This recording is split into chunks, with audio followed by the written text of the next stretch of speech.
इथे आपण सोयाबीन भिजत घातलेले होते, छान भिजले. थोडंसं मी गरम पाण्यात भिजत घातले होते.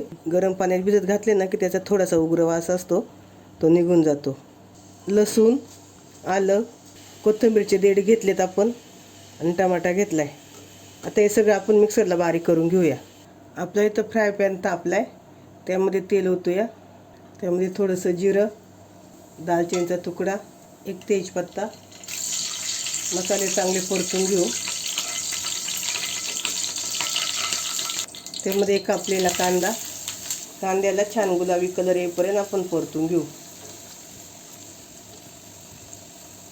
मीडियम गॅसवर मी परतून घेते.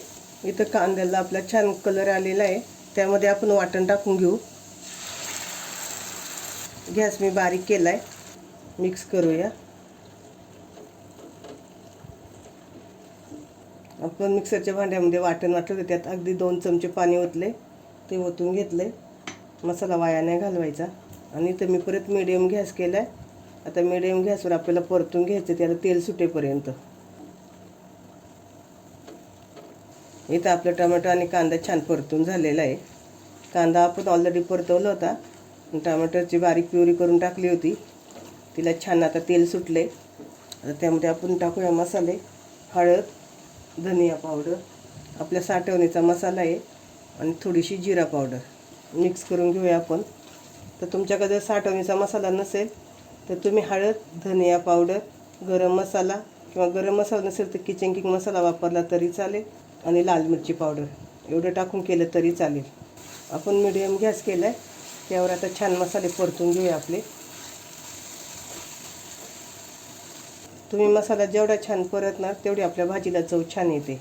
इथं आपला मसाला परतून झालेला आहे, तेल पण सुटले. त्यामध्ये आपण भिजवून घेतलेले सोयाबीन टाकू. मी सोयाबीन 3 पाण्याने धुवून घेतलेत, भिजवलेत आणि 3 पाण्याने धुवून घेतलेत. सोयाबीन मिक्स करूया त्याच्यात मसाल्यात. आणि त्यामध्ये टाकूया शिजलेली डाळ. मिक्स करून घेऊ आपण. आपली डाळ छान शिजली आहे. 3 शिट्ट्या घेतल्यामुळं. भिजत ठेवली नाही की डाळ पटकन शिजते. तुम्ही जर डायरेक्ट लावली तर मग भरपूर 5-6 शिट्ट्या घ्यायला लागतात. आता यामध्ये आपण चवीनुसार मीठ टाकून घेऊ. मिक्स करून घेऊ.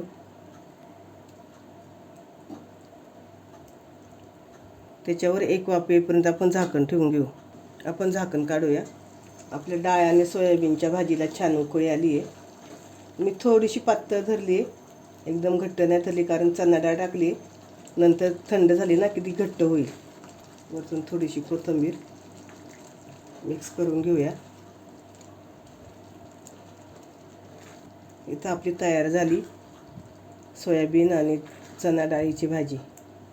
तुम्ही केली काही मला नक्की कमेंट करून सांगा. नसेल केली तर नक्की एकदा करून बघा. आपण गॅस बंद करू.